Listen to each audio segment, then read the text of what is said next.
Mummy यार कितना time लगा रहे हो आप, वो लोग आ ही रहे होंगे, जल्दी रेडी हो जाओ ना। मैंने कहा था क्या जरूरत है साड़ी पहनने की, लेकिन आप होके मेरी बात सुनती ही नहीं हो। अरे बेटा सारी उम्र निकल गई ये साड़ी पहनते, अब क्या बुढ़ापे में मिनी स्कर्ट पहनूंगी, चल हो गई तैयार। वैसे भी मुझे क्या करना है, देखने तुझे आ रहे हैं, मेरा क्या है। मुझे तो पहले ही देख रखा है मम्मी, मुझे देखकर क्या होगा, आज तो वो लोग आप लोगों को देखने आ रहे, इसलिए तो मैं कह रही थी अच्छे से रेडी हो जाओ, first impression is last impression. अजीब बात है, क्या जमाना आ गया है। हमारे जमाने में लड़के वाले लड़की देखने आते थे और लड़कियां शर्माई हुई एक कोने में बैठी रहती थी, शर्म और घबराहट से मुंह सिला होता था उनका। एक आज का जमाना है, जिसकी शादी हो रही है वो पार्लर से सज कर आई है, उसे लड़के वालों से मिलने की कोई घबराहट ही नहीं है, और लड़के वाले भी लड़की नहीं उसकी माँ को देखने आ रहे हैं। बोलो कर भी क्या सकते हैं, लड़की और लड़के ने तो पहले ही एक दूसरे को पसंद कर रखा है, मिलजुल लिए, घूम फिर लिए है, वो कौन सा एक दूसरे के लिए अजनबी है जो उन्हें घबराहट होगी। पहली बार तो आप मिल रही है इसलिए आपको घबराहट हो रही है। खैर बातों के बीच ही दरवाजे की घंटी बजी और खुशी दरवाजे की ओर बढ़ने लगी। अरे बेटा अब क्या तू दरवाजा खोलेगी, थोड़ी तो औपचारिकता रहने दे। अच्छा तू जा, जब मैं बुलाऊं तब आना, मैं दरवाजा खोलती हूँ। कम ऑन मम्मी, ये कोई 90s की फिल्म चल रही है क्या, स्टॉप इट।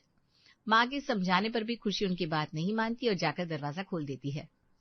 बहन जी खुशी से तो हम मिल चुके हैं, धैर्य घर पर मिलवाने लाया था तभी उसे देख लिया था, आज आपसे भी मिलना हो गया। देखिए बच्चों की पसंद है, शादी तो तय ही है, बस तारीख निकलवा लेते हैं। आप पंडित जी से बात कर लीजिए, जो दिन अच्छा हो उसी को फाइनल कर लेते हैं। ठीक है बहन जी, जैसा आप कहें। मेहमानों के जाने के बाद खुशी से अपनी बड़ी ताई जी को फोन तो लगाओ, वही गांव में पंडित जी से कहकर कोई शुभ मुहूर्त निकलवा देंगी। अरे क्या जरूरत है इसकी, क्यों पंडित जी ताई जी सबको इन्वॉल्व करना है, आजकल कौन करता है ये सब। आप 2 मिनट रुको, मैं अभी अपने फोन में शुभ दिन चेक करती हूँ जब शादी कर सकते हैं। अरे बेटा ऐसे थोड़ी ना होता है, वो हमारे खानदानी पंडित है, शादी में भी उन्हें निमंत्रण देना होगा, फेरे कौन करवाएगा।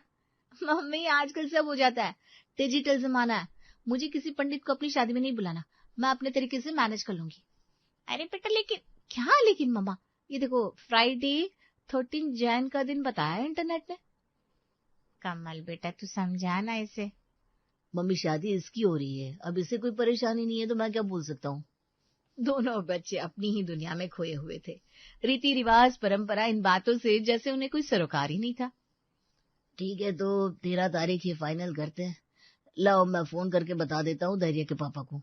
कोई जरूरत नहीं पापा, मैंने धैर्य को मैसेज कर दिया है, उसने थम्स अप भी कर दिया है, डेट डन हो गई है, अब आगे का देख लेते हैं। देखो जी शादी में तो ज्यादा दिन नहीं है, ऐसा करते हैं बड़ी जीजी को बुलवा लेते हैं, शादी के लेन देन कपड़ा खरीदारी सब वो संभालेगी। और हाँ आप गांव में बड़े भाई साहब को भी पूछ लीजिए, उनके बड़े दामाद का हलवाई का काम है, घर की बात है, दावत का काम वो अच्छे से संभालेंगे। मम्मी एक बात बताओ, शादी मेरी हो रही है या बुआ जी की, कौन से जमाने में जी रहे हो आप लोग। अरे मेरी शादी की शॉपिंग मैं अपनी पसंद से करूंगी, बुआ जी का उससे क्या लेना देना। कोई जरूरत नहीं है किसी को भी यहाँ पर बुलाकर बैठाने की, मुझे किसी की सजेशन की जरूरत नहीं है, मैंने पहले ही ऑनलाइन सब पसंद करके रखा है। अरे बेटा तू तेरी शॉपिंग अपनी पसंद से कर लेना, लेकिन शादी में और भी तो बहुत कुछ खरीदना होता है ना, जैसे रिश्तेदारों को देने के लिए साड़ी जोड़े, तेरी शादी के बर्तन गहने वगैरह, वो तो हम बड़े अपने हिसाब से लाएंगे ना। देखो मम्मी मैं नहीं चाहती कि मेरी शादी में आप रिश्तेदारों को कपड़े देने में फालतू पैसा खर्च करो, आपका जितना भी बजट है ना वो आपको मेरे लिए खर्च करना चाहिए, सारा पैसा अपने रिश्तेदारों पर उड़ा देंगे तो मेरा क्या होगा। अरे कुछ समझाइए ना अपनी बेटी को, दुनियादारी भी कोई चीज होती है या नहीं, जितना पैसा है सब इसके ऊपर थोड़ी ना लुटा देगी। अरे समाज में हमें भी तो उठना बैठना है कि नहीं, जिनसे जीवन भर लिया है अब मौका है लौट आएंगे नहीं क्या। तुम्हारी माँ बिल्कुल ठीक है रही बेटा, तुम्हें कुछ भी लेने से इनकार तो किया नहीं, लेकिन हमें अपनी रिश्तेदारी अपने हिसाब से निभाने दो, उसके बीच में तुम्हारा बोलना सही नहीं है। अरे मैं नहीं बोलूंगी तो और कौन बोलेगा पापा, मैं कोई गूंगी गाय थोड़ी ना हूँ कि चुपचाप खूंटे से बनकर आप लोगों का पैसा पानी में बहाते हुए देखती रहूंगी। आपके पास लग रहा है कुछ ज्यादा ही पैसे बचे हुए हैं, तभी बर्बाद करने के लिए ये सब सोच रहा है। तो ठीक है, मुझे मेरी शादी में गाड़ी भी चाहिए। अरे बेटा ये कैसे हो सकता है, हमने पहले बताया था ना गाड़ी देने का बजट नहीं है हमारे पास, और उस समय तो तुमने भी कहा था धैर्य के पास गाड़ी है और लड़के वालों को गाड़ी की जरूरत नहीं होगी। लड़के वाले एक बार को दहेज की मांग करते तो समझ में भी आता है, तू तो हमारी बेटी है, हमारी आर्थिक स्थिति को अच्छी तरह जानती है, तू ऐसी बात करी है मुझे यकीन नहीं हो रहा। पापा अपनी आर्थिक स्थिति का रोना मेरे सामने मत रोइए। जिसकी आर्थिक स्थिति खराब होती है ना, वो रिश्तेदारों पर पैसे लुटाने के ख्वाब नहीं देखते। इसलिए मैं मना कर रही हूँ। ना यहाँ बुआ जी आएंगी ना फूफा जी। मेरी शादी है, मैं अपने हिसाब से सब मैनेज कर लूंगी। वो लोग आएंगे ना तो अपनी शादी में मुझे मेहमान बनकर एक कोने में बैठना पड़ेगा और वो इस घर के मालिक बन जाएंगे। क्या जरूरत है बाहर वालों को अपने घर के मैटर में इन्वॉल्व करने की। और गाड़ी तो मुझे अब लेनी है। बस 10 लाख की तो बात है पापा। थोड़ा बहुत रिश्तेदारों का खर्चा कट करोगे तो गाड़ी का बजट बन जाएगा। घर में खुशी का माहौल है, कुछ ही दिन में शादी करके चली जाएगी ये। जाते हुए इसके मन में हमारे लिए कड़वाहट ना बने, इसलिए सारी बातों को इग्नोर कर रहा हूँ। वरना तुम्हारी बेटी की हरकतें मेरी बर्दाश्त से बाहर हो रही है भाग्यवान। ठीक कह रहे हैं जी आप। बच्चों को उनके फैसले खुद लेने देने की छूट देकर हमने शायद अपने पैरों पर कुल्हाड़ी मार ली। आज हमारे बच्चे इतने आगे बढ़ गए हैं कि उन्हें बड़े बुजुर्गों के अनुभव और उनके आशीर्वाद का महत्व समझ में नहीं आ रहा। खैर, शादी का दिन नजदीक आ रहा था। खुशी ने अपनी शादी में पूरे अरेंजमेंट को हैंडल करने के लिए इंटरनेट पर देखकर शहर की सबसे अच्छी रेटिंग वाली कैटरिंग सर्विस बुक कर ली थी। शादी की सजावट से लेकर शादी में बजने वाले गाने, मेहमानों की लिस्ट और शादी में खरीदा जाने वाला सामान सब खुशी खुद ही हैंडल कर रही थी। क्या कहा? मिठाई के डिब्बों के लिए पूरे 60,000 लगेंगे? अरे आप कैंसिल कर दो। आजकल कौन खाता है ये लड्डू और कचौड़ी। अरे बेटा, मिठाई के डिब्बे तो देने ही पड़ते हैं, मेहमानों को खाली हाथ थोड़ी ना भेजेंगे। मम्मी कौन खाता है ये सब, वेस्टेज ऑफ मनी है बस। खुशी को रिटर्न गिफ्ट, मिठाई, सब पैसे की बर्बादी नजर आ रहे थे। लेकिन 1 लाख रुपए का प्री वेडिंग शूट उसके लिए बहुत काम की चीज था। शादी से कुछ दिन पहले। अरे छोटी, कुछ ही दिनों में शादी है खुशी की, और तूने तो कुछ खबर ही नहीं थी। सब काम अकेले ही निपट लेगी क्या? हमसे कोई मन मुटाव है क्या तुम्हारा? तूने एक बार खबर करी होती तो हम चले आते, तेरा हाथ बटा देते। कैसे अकेले सब कुछ संभाल रही है? अरे नहीं जीजी, मन मुटाव जैसे तो कोई बात नहीं है। आप तो हमारी अपनी है। बात बस इतनी सी है कि घर में ऐसा कोई काम ही नहीं है जिसमें मदद की जरूरत पड़े। ये आजकल मुआ मोबाइल हो गया ना, 100 मर्जों की एक दवा। सब काम खुशी इस मोबाइल से ही कर लेती है, किसी की जरूरत नहीं है उसे। अब आप ही देख लीजिए, हमारे जमाने में कार्ड छपवाना, शादी की तारीख निकलवाना और उसे घर घर जाकर बांटना कितना मुश्किल काम हुआ करता था। लेकिन ये आजकल के बच्चे हैं, घर बैठे बैठे ऐसे चुटकी बजाकर सब काम निपटा लेते हैं। खुशी ने तो मोबाइल में ही कार्ड का डिजाइन पसंद किया, यही सच छपने का ऑर्डर भी दे दिया। कह रही थी ज्यादातर लोगों को तो मोबाइल पर ही न्योता भेज देगी, बस कुछ खास रिश्तेदार बचे हैं उन्हें भी कुरियर से कार्ड भिजवाएगी। अब बच्चे सब काम संभाल रहे हैं, हमारी तो कहाँ जरूरत पड़ने वाली है इन्हें। वो सब तो ठीक है छोटी, लेकिन फिर चाहे मोबाइल जितना आगे बढ़ जाए, बड़ों का अनुभव और सलाह की जरूरत तो पड़ती है। अब शादी जैसे काम भी मोबाइल से निपटाने लगेंगे क्या? घोर कलयुग आ गया भाई। चल ठीक है, अगर ऐसी बात है तो कार्ड भिजवा देना, हम भी दावत खाने के लिए पहुंच जाएंगे। फिर तो इतना ही कह सकते हैं। ठीक है जीजी, राम राम, फोन रखती हूँ। देख रहे हो, जीजी ने खुद आगे से फोन किया था। अरे क्या बिगड़ जाता अगर 2-4 काम की जिम्मेदारी हम घर के बड़े और समझदार लोगों को सौंप देते। उनका मन भी रह जाता और काम का बोझ भी कुछ कम हो जाता। लेकिन ये आजकल के बच्चे अपने आगे किसी की चलनी ही नहीं देते। अब छोड़ो भी, कब तक अपना खून जलाओगी? तुम भी ज्यादा बड़बड़ाना बंद कर दो। मुझे तो डर है कहीं तुम्हारी बेटी मेहमानों की लिस्ट से हमारा नाम ही ना काट दे। हाँ, बस अब यही होना बाकी रह गया है। रिश्तेदारी में तो अब सबकी बुराई मिल ही गई है, अपनी बेटी से बुराई लेनी ही बाकी है। 2 दिन बाद। अरे बेटा, तू कह रही थी शादी के कार्ड छप गए, लेकिन घर पर तो एक भी कार्ड छप कर नहीं आया। हमें भी दिखा दे कैसे कार्ड छपवाए तूने। कमाल करती हूँ मम्मी, आपको कार्ड की क्या जरूरत है? अरे बेटा, शादी में पहले कार्ड मंदिर में रखा जाता है, हमें कार्ड हाथ में दोगी तब तो काम आगे बढ़ाएंगे। मैंने कार्ड छप के घर मंगवाए नहीं, जिनको मोबाइल से इनविटेशन भेजना था उन्हें कब का भिजवा दिया, और बाकी मेहमानों की सारी लिस्ट एड्रेस से प्रिंटिंग वालों को ही भिजवा दी है। वो अपने यहाँ से कुरियर करवा देंगे। काम को सही तरीके से करने का एक तरीका होता है और उसी को मैनेजमेंट बोलते हैं। आप नहीं समझोगे मम्मी, आप इस घर में आराम करो, मैं सब देख लूंगी। अरे बेटा, मंदिर में रखने के लिए तो कार्ड मंगवा लेती। पापा, अब तो सारे कार्ड बट गए। अब वैसे भी कोई फायदा नहीं है, हम लोग ऐसे ही मंदिर में चलकर हाथ जोड़ लेते ना। भगवान कौन सा इन्विटेशन कार्ड पढ़ने वाले हैं। इसीलिए बोलते हैं हर काम में ना अपनी नाक नहीं घुसानी चाहिए। कुछ चीजों के लिए बड़ों की सलाह भी लेना जरूरी होता है। कर ली ना तुमने अपनी मनमानी, भुगता अब। अरे मम्मी, छोटी सी बात को क्यों बवाल बना रही हो? कुछ नहीं हो रहा है। और आप ऐसे करो, पापा के साथ जाकर ना मंदिर में भगवान जी को इन्विटेशन दे दो। मैं अपने लहंगे का नाप देने जा रही हूँ। ठीक है, अब बस हुआ। अभी तक मैं फिर भी इस लड़की के आगे पीछे घूमकर अपना ब्लड प्रेशर हाई कर रही थी, लेकिन अब मुझे समझ में आ गया इसे ना तो रिश्तेदारों की जरूरत है ना माँ बाप की। अरे भगवान को ही किनारे कर दिया इसने। ये तो अकेले ही दौड़कर डोली में बैठने के लिए तैयार है, फिर हम क्यों बिना बात परेशान हो रहे। ठीक कह रही थी जीजी, अब तो हम भी शादी वाले दिन सज संवर कर खाना खाने पहुंच जाएंगे, बाकी उसे अपने हिसाब से कर लेने दो। तुम्हें अपने मन की बात बताया। हमारी बड़ी इच्छा थी कि अपनी बेटी की शादी में अपनी तीनों बहनों को सोने का झुमका बनवा कर देंगे, लेकिन क्या करे, अगर ये बात खुशी के कानों में पड़ी ना तो अभी तो गाड़ी मांग रही है।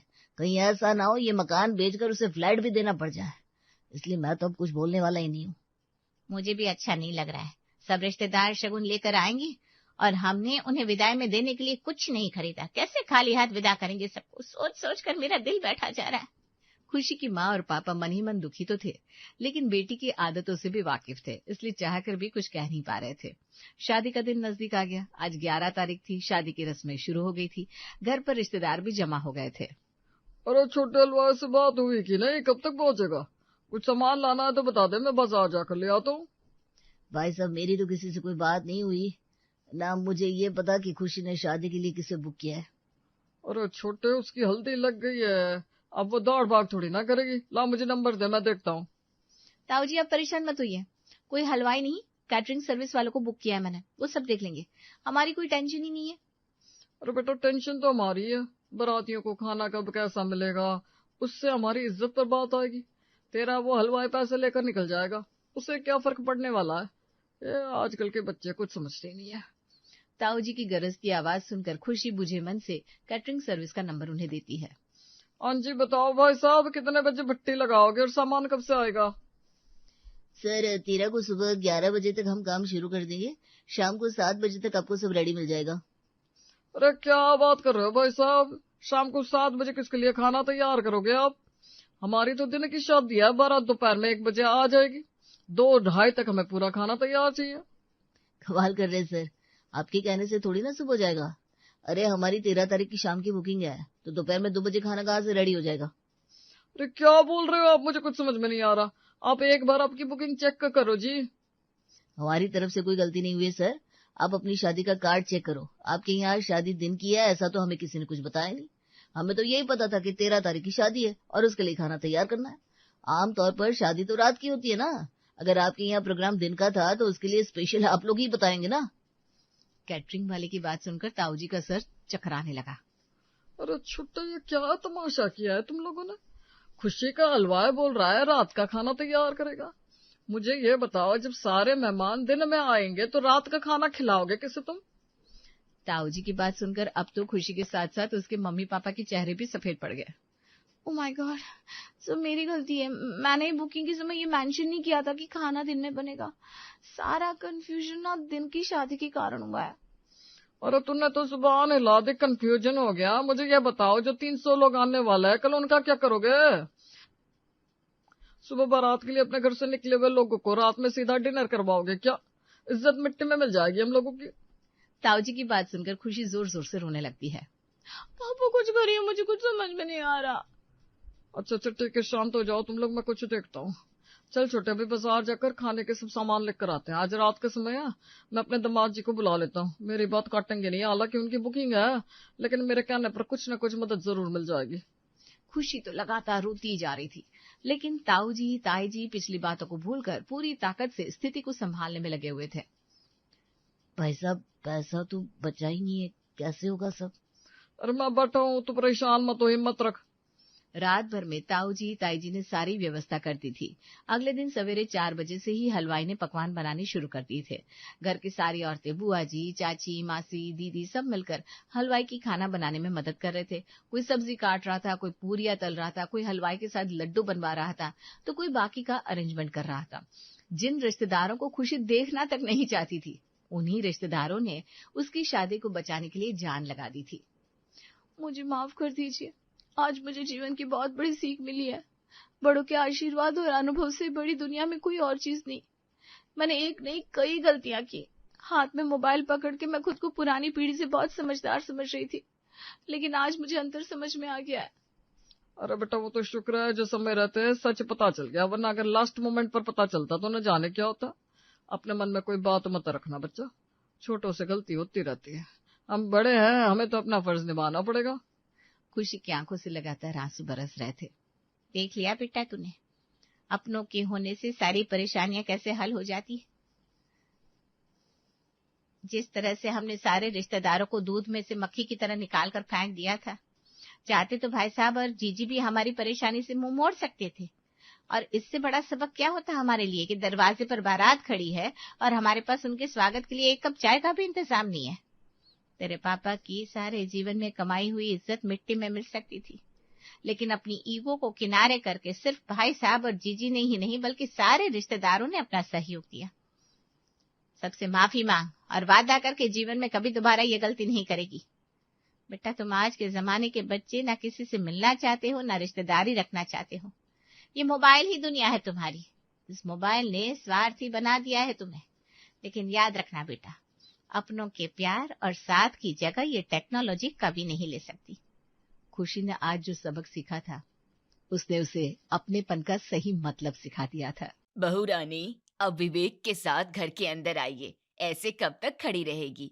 दीक्षा बहू अपनी सास की आरती उतारकर गृह प्रवेश करवाने का इंतजार कर रही होगी। भाभी तब तो आप खड़ी रहो, क्योंकि मॉम अपनी हेल्थ के साथ कॉम्प्रोमाइज नहीं करती। शादी की थकान की वजह से सो गई हैं, अब पता नहीं कब तक उठेंगी। दीक्षा ने हमेशा से एक बड़े परिवार का सपना देखा था जो आज पूरा हो गया था। वो एक भरे पूरे परिवार में शादी करके आ गई थी, पर वहां पर नई बहू के आने का कोई उत्साह नहीं दिख रहा था। सास का इंतजार कर रही दीक्षा खुद ही घर के अंदर आ जाती है। आज मेरी पहली रसोई है, मैं कब से तैयार बैठी हूँ, कोई बुलाने तक नहीं आया, मैं खुद जाकर देखती हूँ। दीक्षा रूम से बाहर जाती है तो हॉल में उसकी सास और ससुर बैठे अखबार पढ़ रहे होते हैं। एक तरफ बुआ सास चाय पी रही होती है। सासू माँ, आज मेरी पहली रसोई है, आप बता दें खाने में क्या बना दूं? बहू, हम सब लोग अलग अलग तरह का नाश्ता करते हैं और मैंने तो फ्रूट्स खा लिए हैं। बुआ जी का दलिया बन रहा है, बाकी किसी को खाना हो तो बना दो। मैं मीठे में कुछ बना लेती हूँ। हाँ बहू, बादाम का हलवा बना ले, थोड़ा ज्यादा मीठा ही रखना। शशि, ज्यादा मीठा खा खा कर ढोलक हो रही हो। जीभ के अलावा और बॉडी पार्ट्स के बारे में सोच लिया कर। भैया, आप ऐसे ही करते रहते हो। बहू सुन, हलवा ज्यादा बना लेना। जी बुआ जी। दीक्षा हलवा बनाने के लिए किचन की तरफ जाती है और वहां पर उसकी चाची सास दलिया बना रही होती है। भाभी जी, आज मैं मीठे बादाम का हलवा बना रही हूँ, आप मुझे सामान बता दीजिए। दीक्षा, मैं तुम्हें सारा सामान निकाल कर दे दूंगी, बस 5 मिनट बाद आना। मेरा दलिया बन ही गया, बस इसे कुकर से निकाल दूं। लाइए, मैं दलिया परोस देती हूँ, आप सामान निकाल दीजिए। दीक्षा प्लीज, मैं अपना काम कर लूं, उसके बाद आराम से हलवा बना लेना। दीक्षा उदास होकर एक कोने में खड़ी हो जाती है और सोचती है, न जाने चाची जी मुझसे हेल्प क्यों नहीं ले रही हैं। रीमा बिना कुछ बोले बादाम का हलवा बनाने का सारा सामान निकालकर बाहर रख देती है और दलिया उठाकर बाहर जाने लगती है। चाची जी, क्या आप मुझे बता देंगी कितना हलवा बना लूं? 2 बाउल रोस्टेड बादाम ले लो, क्योंकि बादाम तुमने रात में तो भिगोए नहीं थे। दीक्षा रीमा से और कुछ पूछने वाली है, पर रीमा वहां से चली जाती है। दीक्षा अकेले ही बादाम का हलवा बनाने लगती है। दीक्षा घंटों अकेले मेहनत करके बादाम का हलवा बनाकर डाइनिंग टेबल पर लाती है। सब लोग अपने अपने रूम में होते हैं। हलवा तैयार है, सभी लोग डाइनिंग टेबल पर आ जाएं। कोई बाहर नहीं आता, बस वीरेंद्र ऑफिस बैग के साथ हॉल में आता है। चाचा जी, सब लोग कहाँ हैं? कोई दिख नहीं रहा। दीक्षा, सब अपने अपने रूम में होंगे, मैं ऑफिस के लिए निकल रहा हूँ। चाचा जी, आप हलवा तैयार है, नाश्ता करके ही ऑफिस जाइए, तब तक मैं सबको नाश्ते के लिए डाइनिंग टेबल पर बुला लाती हूँ। दीक्षा, मेरा हलवा टिफिन में पैक कर दो, वरना मैं लेट हो जाऊंगा। जी, मैं पैक कर देती हूँ। दीक्षा कुछ देर तक सभी के डाइनिंग टेबल पर आने का इंतजार करती है। फिर रीमा डाइनिंग एरिया में आती है तो दीक्षा को देखती है। चाची जी, मेरे बुलाने के बाद भी कोई डाइनिंग टेबल पर नाश्ता करने नहीं आया। यहाँ डाइनिंग टेबल सिर्फ नाम के लिए पड़ी है, सब लोग अपने अपने रूम में और अपने अपने टाइम पर नाश्ता करते हैं, इसलिए मैं हर रोज सभी के रूम में खाना देती हूँ। मतलब यहाँ कोई नहीं आएगा? नहीं, एक ट्रे में बाउल सभी के रूम में हलवा दे दो। रीमा अपने हलवे का बाउल लेकर वहां से चली जाती है। दीक्षा अकेले ही सबके रूम में जा जाकर हलवा देने लगती है। दीक्षा अपनी सास के रूम में आती है। मम्मी जी, आपके लिए हलवा लेकर आई हूँ। थैंक यू, लेकिन मैं हलवा नहीं खा सकती। आज मुझे जितना मीठा खाना है, मैं फ्रूट्स कंज्यूम कर चुकी हूँ। मम्मी जी, थोड़ा सा खाकर देखिए, मैंने यहाँ पहली बार कुछ बनाया है। फिर कभी, अभी तो नहीं खा सकती। दीक्षा उदास होकर वहां से अपनी ननद के रूम में चली जाती है। दीदी, मैंने बादाम का हलवा बनाया है, इसे खाकर बताएं कैसा बना है। थैंक यू भाभी, अभी मेरी एक मीटिंग है, मैं कुछ देर बाद खा लूंगी। दीदी, वैसे एक बात पूछनी थी। हाँ भाभी, पूछिए। हमारे घर में इतनी बड़ी डाइनिंग टेबल है, लेकिन मेरे बुलाने के बाद भी कोई नाश्ता करने डाइनिंग टेबल पर नहीं आया। भाभी, यहाँ सभी की टाइमिंग अलग है और मेन्यू भी अलग है, इसलिए डाइनिंग टेबल पर बहुत कम ही खाना खाते हैं। अच्छा, मैं हलवा रखने जा रही हूँ, आप खा लीजिएगा। ऐसे ही दीक्षा ने सबके रूम में जाकर एक एक को हलवा दिया। दीक्षा अब अपने पति विवेक के लिए हलवा लेकर घूमने आई और उसने सोचा कि दोनों साथ में हलवा खाएंगे। विवेक ऑफिस जाने के लिए तैयार हो रहा था। विवेक जी, आइए, मैंने बादाम का हलवा बनाया है, साथ में खाते हैं। दीक्षा, मुझे बादाम का हलवा पसंद है, लेकिन साथ में नहीं खा पाऊंगा, मैं ऑफिस जाने के लिए पहले से ही लेट हो गया हूँ। आपका भी हलवा पैक कर दूं? Good idea. दीक्षा किचन में जाकर विवेक के लिए हलवा पैक करती है, दोबारा अपने रूम में बैठकर सोचने लगती है। हम अपनी दीक्षा के लिए छोटी फैमिली ढूंढ रहे हैं। बड़ी फैमिली के कितने रिश्ते हैं, लेकिन दीक्षा हमेशा छोटी फैमिली में 3 लोगों के साथ रही है, फिर बड़ी फैमिली में इसे परेशानी होगी। आप सही कह रहे हो, अगर बड़ी फैमिली में शादी करनी होती तो नीता जी के बेटे से अच्छा कोई घर ही नहीं है। ये सारी बातें डिनर टाइम में हो रही थी। दीक्षा अपने मम्मी पापा के साथ डिनर कर रही थी, तभी दीक्षा उन दोनों की बात के बीच में बोल पड़ती है। माँ, छोटी फैमिली कभी सही नहीं रहती, मैंने देखा है कितनी बार पापा घर पर नहीं होते और हमें दिवाली तक अकेले मनानी पड़ती है। बेटा, इससे बड़ी छोटी फैमिली का क्या मतलब? अगर तेरा हस्बैंड ड्यूटी पर होगा तो नहीं ही आ पाएगा। पापा, हस्बैंड नहीं तो क्या, फैमिली तो साथ होगी। होली, दिवाली, दशहरा जैसे बड़े त्योहार अकेले तो सेलिब्रेट नहीं करने पड़ेंगे ना। रत्नेश जी, दीक्षा बात तो सही कह रही है, क्यों ना हम नीता जी के लड़के के साथ ही अपनी दीक्षा की शादी तय कर दें। इस तरह दीक्षा की सहमति से उसकी शादी जॉइंट फैमिली में हो जाती है। उसने हमेशा साथ साथ रहने के साथ साथ खाने के सपने सजाए थे। जॉइंट फैमिली ऐसे होती है, मुझे किसी ने पहले रसोई का नेक देना तो दूर, इतनी मेहनत से बनाए हलवे की तारीफ तक नहीं की। जैसे जैसे दीक्षा के ससुराल में दिन बीत रहे थे, वैसे ही उसके बड़े ससुराल में साथ रहने के और एक दूसरे से सुख दुख बांटने के सपने टूट रहे थे। आज संडे है और सब घर पर हैं। लंच में मैं शाही थाली बना देती हूँ, जिससे सबकी पसंद कुछ ना कुछ खाना भी बन जाएगा। इतने में रीमा किचन में पानी लेने आती है, तभी दीक्षा फटाफट काम में लगी होती है। वो रीमा को देखकर कहने लगती है, चाची जी, आज मैं शाही थाली बना रही हूँ, आप मेरी हेल्प कर देंगी तो खाना जल्दी बन जाएगा और लंच टाइम पर हो जाएगा। मुझे किचन में अकेले काम करने की आदत है, अगर तुम पर खाना नहीं बन पा रहा है तो इन सब की कोई जरूरत नहीं है, मैं सबके लिए थोड़ा कुछ बना दूंगी। नहीं चाची जी, मैं तो बस मदद के लिए कह रही थी। आज तक मैं ही इतने बड़े परिवार के लिए खाना बनाती रही, मैंने तो कभी किसी से मदद नहीं मांगी। चाची जी, मैं बना लूंगी।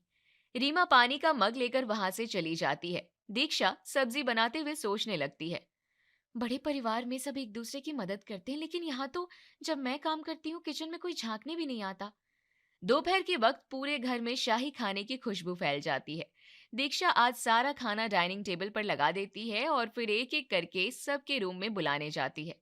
मम्मी जी, आज मैंने शाही थाली बनाई है, सब साथ में बैठकर लंच करते हैं, आप भी डाइनिंग एरिया में आ जाइए। बहू रानी, मैं किटी पार्टी के लिए जाने के लिए तैयार हो रही हूँ, मैं ज्यादा कुछ नहीं खाऊंगी, एक बाउल में सब्जी और राइस यहीं ले आओ। लेकिन मम्मी जी, आज संडे है, साथ में लंच करते हैं। बहू, तुम समझदार हो, मैं बहस पसंद नहीं करती। जी मम्मी जी। दीक्षा वहां से अंजू के रूम में जाती है, जो कि स्टाइलिश ड्रेस पहनकर हाथ में पर्स लिए कहीं जा रही थी। दीदी, लंच रेडी है, आप जहाँ कहीं भी जा रही है खाना खाकर ही जाएं। ओ भाभी, लेकिन मेरे दोस्त बाहर खड़े हैं, हम लोग पिकनिक जा रहे हैं, पिकनिक पर घर से खाना खाकर तो नहीं जाएंगे। मैंने शाही पकवान बनाए हैं, साथ में बैठकर थोड़ा कुछ खा लें। सॉरी भाभी, फिर कभी। इतना कहकर अंजू वहां से पिकनिक के लिए निकल जाती है और दीक्षा चाची सास और बुआ सास के रूम में उन्हें बुलाने जाती है। बुआ जी डाइनिंग टेबल पर आ जाती है, लेकिन चाची जी अपनी बेटी को बुक्स दिलाने के लिए पहले ही शॉपिंग पर निकल गई थी। बहू, मुझे खाना लगाने से पहले धर्मेंद्र और धीरू भाई को बुला लाओ, हॉल में बैठे होंगे। दीक्षा हॉल में जाकर उन दोनों को बुलाती है। आप दोनों लोग डाइनिंग टेबल पर आ जाइए, मैंने लंच रेडी कर दिया है। आधे लोग तो चले गए हैं, कम से कम आप लोग ही साथ में बैठकर लंच कर ले। बहू, आज ब्रेकफास्ट भारी हो गया था, मैं कुछ देर बाद ही खाऊंगा। लेकिन मुझे तो भूख लग रही है, मैं तो खाने जा रहा हूँ।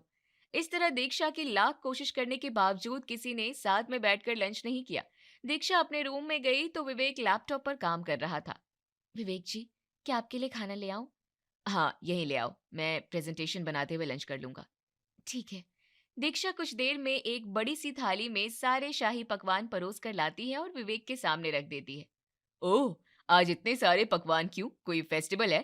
नहीं, लेकिन मैंने सोचा कि फैमिली लंच एक साथ हो जाएगा, पर कोई भी डाइनिंग टेबल पर साथ में खाने नहीं आया। इतनी बड़ी फैमिली होने के बाद भी सब अकेले रहना पसंद करते हैं। दीक्षा, ये कोई नई बात नहीं है। सबका अपना मूड है। सबको एक साथ भूख नहीं लगती और सबके पास एक साथ टाइम नहीं होता। आपको खाना कैसा लगा? खाना तो बहुत अच्छा बना है, मजा आ गया। आपको खाना पसंद आया, बस यही काफी है। मैंने बड़ी फैमिली के बारे में क्या सोचा था और मुझे क्या मिल रहा है।